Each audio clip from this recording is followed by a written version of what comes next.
नमस्कार दोस्तों। ये जिंदगी बहुत खूबसूरत है, लेकिन केवल उन्हीं लोगों के लिए जो इसे खुशी के साथ जीना जानते हैं। लेकिन सवाल ये उठता है कि खुशी मिलती कहाँ से है, ये सुकून कहाँ से मिलता है, ये पीस ऑफ माइंड कहाँ से मिलता है, कौन सी दुकान से मिलता है। क्योंकि दुखी रहना तो कोई नहीं चाहता ना। और खुशी ऐसा लड्डू नहीं है जो किसी की प्लेट में पड़ा है, जाके उठाएं और खा लें और खुश हो जाए। ये किस्सा दोस्तों 2-3 दिन पुराना किस्सा है। मिस्टर अभि जो लगातार मुझे फेसबुक के ऊपर फॉलो कर रहे थे, उन्होंने मैसेंजर के ऊपर एक मैसेज लिखा कि अंजू जी, मैं आपसे मदद की उम्मीद रखता हूँ। तो मैंने उनको कहा कि क्या हुआ। तो खैर उन्होंने मुझे बताया कि मैम मेरी नौकरी छूट गई, मैं बहुत कर्जे के नीचे हूँ। तो मैंने कहा आप मुझे थोड़ा डिटेल्स बताएंगे, आप मुझे जरा भेज दीजिए अपनी डिटेल्स। तो डिटेल्स की जगह पे उन्होंने मुझे क्या भेजा, अपनी सेल्फी खींच के भेजी और साथ में वो तमाम बिल हॉस्पिटल्स के भेजे जो उन्होंने कभी दिए थे। खैर ये देख के मुझे बहुत ताज्जुब हुआ। मुझे लगा कि जो इंसान सेल्फी खींचने के लिए वक्त रखता है, जो इंसान मैसेजेस लिखने के लिए वक्त रखता है, तो उस टाइम पे क्या वो काम नहीं कर सकता। फिर भी मैंने सोचा कि चलो एक बार सोचती हूँ कि बात ही कर लेती हूँ। क्योंकि मेरी मम्मा ने दोस्तों मुझे एक बात सिखाई है कि मरे सो मंगन जाए, वो तो पहला ओ मरे जेड़ा हुंदे मुकर जाए। मीन्स कि एक इंसान पता नहीं कितनी मौतें मरने के बाद वो किसी से पैसा मांगता है, और उससे पहले वो इंसान मर जाता है जिसके पास पैसा होता है और वो ना कर देता है। खैर मैंने मिस्टर अभि को फोन लगाया। मैंने कहा हाँ जी मिस्टर अभि बताइए क्या दिक्कत है, क्या परेशानी है, आप क्या करते हैं। तो उन्होंने मुझे बताया कि मैम मैं स्कूल में टीचर हूँ, लेकिन ड्यू टू कोविड मेरी नौकरी जा चुकी है, घर में बच्चे हैं, बीवी है, और अब ये हालात है हमारे पास खाने के लिए पैसा नहीं है। मैंने कहा टीचर थे आप, तो अगर नौकरी छूट गई है तो घर में जाके ट्यूशंस क्यों नहीं देते। तो कहते मैम मैंने ट्राई किया लेकिन मिला नहीं। मैं कहा ओके, मेरे को कुछ और काम कर लेते, मतलब किसी दुकान पे काम कर लेते या किसी होटल्स में काम कर लेते। तो जाहिर सी बात है होटल तो खुले ही है ना।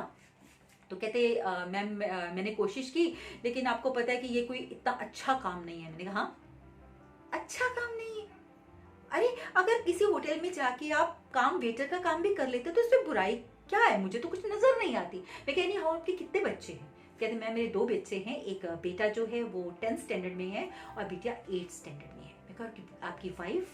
तो कहते मैम वो हम तीनों का ध्यान रखती है। मैंने कहा एक्सक्यूज मी, तीनों का? आप तीनों बच्चे हो क्या? आपके बच्चे एक 8th में है, 10th में, बड़े हो गए हैं बच्चे, आप उनको कॉन्फिडेंस में लीजिए ना।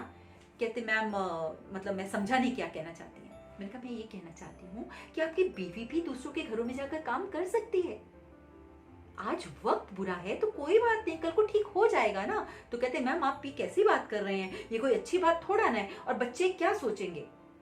बच्चों को जिस रिस्पेक्ट से पलना चाहिए वो उस रिस्पेक्ट से नहीं पल पाएंगे, वो हमारी रिस्पेक्ट नहीं करेंगे। मैं क्या बच्चे आपकी रिस्पेक्ट क्यों नहीं करेंगे। अगर आप बच्चों को कॉन्फिडेंस में लेकर उनको पूरे घर की परिस्थिति बताएंगे कि बेटा आज ये प्रॉब्लम है और हमें इस प्रॉब्लम से निकलना है, तो बच्चे आपका सहयोग करेंगे, बिलीव मी। और बच्चों को आप पे प्राउड होगा कि हमारे माँ बाप ने हमें इतने प्रॉब्लम से पाला है। लेकिन आप उनको कॉन्फिडेंस में लिए तभी तो दोस्तों मैंने फिर उनसे पूछा कि आप मुझे ये बताइए कि लोन किस बात का है। कहते मैंने मैम 2 साल पहले अपने भाई की शादी के लिए लोन लिया था, क्योंकि मैंने कहा कितना लोन लिया था। तो कहते 2 लाख का लोन लिया। मैंने कहा 2 लाख का लोन, क्या किया 2 लाख। कहते मैम बच्चों के कपड़े सिलवाने थे, फिर घर भी जाना था। हाँ घर जाना था, बच्चों के कपड़े सिलवाने थे, और कहते आपको पता देनदारी भी होती है, मतलब शॉप्स। अरे शॉप किस बात का। बच्चों के कपड़े के लिए अगर आपके पास पैसे नहीं थे, अपने कपड़ों के लिए पैसे नहीं थे, तो बॉस आजकल तो रेंट पे भी मिल जाते हैं कपड़े, रेंट से ले लो ना। मैंने कहा किस बिहाफ पे आपने ये सारा लोन वोन लिया। कहते मैम मुझे लग रहा था कि फ्यूचर में मेरा एक प्रोजेक्ट होने वाला था, कि वो प्रोजेक्ट किसी भी वक्त हो सकता था, जो कोविड की वजह से नहीं हुआ। मैंने कहा वाह, आप फ्यूचर पर तो विश्वास करते हैं लेकिन प्रेजेंट की परिस्थिति पर विश्वास नहीं करते, क्यों। कहते मैम आपको पता है कि थोड़ा सा तो दुनियादारी करनी पड़ती है ना। दोस्तों ये पूरे किस्से में मैंने ये समझा कि मुझे इसकी हेल्प नहीं करनी है, मैंने उसकी हेल्प नहीं की। दोस्तों पता नहीं सही किया कि गलत किया, या आप मुझे जरूर बताइएगा कि क्या मुझे उसकी हेल्प करनी चाहिए थी या नहीं करनी चाहिए थी। क्योंकि मेरे हिसाब से तो दोस्तों जो दुख और सुख होता है ना, ये आपके थॉट प्रोसेस से जुड़ा हुआ होता है कि आप क्या सोचते हैं। आज एक चीज आपके लिए खुशी की हो सकती है, कल को वही चीज आपके लिए गम का कारण हो सकती है। फॉर एग्जाम्पल अभी ने अपने भाई की शादी के लिए लोन लिया, राइट। भाई की शादी पे वो खुश हुआ, वो उसकी खुशी की बात थी। लेकिन लोन जो चढ़ गया वो तो दुख की बात हुई। उसकी जो बीवी आई भाई की वो भी गलत निकली, वो भी दुख की बात थी। बात तो एक ही है ना, शादी से जुड़ी हुई बात है। दोस्तों, थॉट प्रोसेस एक ऐसी चीज होता है जो इंसान को दुखी भी कर सकता है और सुखी भी कर सकता है। आज अगर आप सोचें कि हाँ मेरे पास इतना सारा पैसा होगा तो मैं ये करूंगा, मैं बहुत खुश हो जाऊंगा, दोस्तों कोई भी विचार एक पल टिकता नहीं है ना। कितनी देर वो खुशी टिकेगी?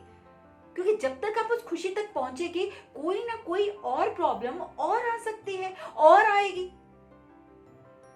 तो दोस्तों, कोई भी जो फील है वो परमानेंट नहीं होती अनटिल आप उस परिस्थिति को मान ना लें।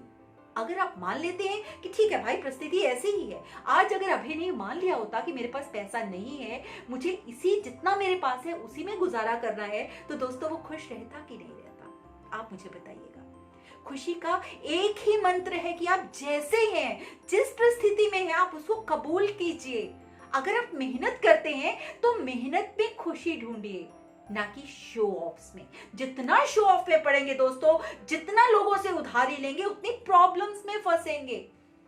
अगर आप डरते रहेंगे तो प्रॉब्लम में फंसेंगे कि हाँ अगर मैंने ये कर लिया, अगर मैं एक काम करूंगा तो क्या होगा, लोग ये कहेंगे। अरे भाई, लोगों के पास किसी के पास कोई फुर्सत नहीं है, 4 दिन बात करेंगे भाड़ में जाएंगे लोग कौन है? किसी के काम आते हैं? मुझे बताइए कितने लोग जो लोग बातें करते हैं आपके काम आए हैं? आप सिर्फ अपने परिवार की तरफ ध्यान दीजिए प्लीज। आप अपनी परिस्थितियों को समझिए, जो परिस्थितियां हैं उन परिस्थितियों को कबूल कीजिए कि हाँ यही परिस्थिति है। मत कीजिए लोनों के चक्कर में, मत पड़िए, मत शो ऑफ्स के चक्कर में पड़िए, मत लोगों को खुश करने के चक्कर में पड़िए। फंस जाएंगे आप, दुखी रहेंगे आप। अगर सुखी रहना है दोस्तों तो एक ही मंत्र है कि प्लीज प्लीज प्लीज अपनी परिस्थिति को पूरे तरीके से मान लीजिए कि हाँ ऐसा ही है, क्या हो जाएगा। आज अगर मैं ऐसा हूं तो क्या है, क्या फर्क पड़ता है, मेहनत कर रहा हूं ना। तो दोस्तों, मुझे उम्मीद ही नहीं विश्वास है कि आप मेरी बात पर गौर जरूर करेंगे, हमेशा अपनी परिस्थितियों में रहना सीखेंगे। जितनी चादर है उतने ही पैर पसारेंगे, लोगों से लोन लेने के चक्कर में नहीं पड़ेंगे, नहीं तो दोस्तों ये लोन की जिंदगी हो जाएगी आपकी। कल पे विश्वास मत कीजिए, आज पे विश्वास कीजिए। मुझे उम्मीद ही नहीं विश्वास है कि आप मेरी बात पर गौर जरूर करेंगे, क्योंकि आप सब मुझसे बहुत प्यार करते हैं और मैं भी आपसे बहुत प्यार करती हूँ। Believe me, I love you all.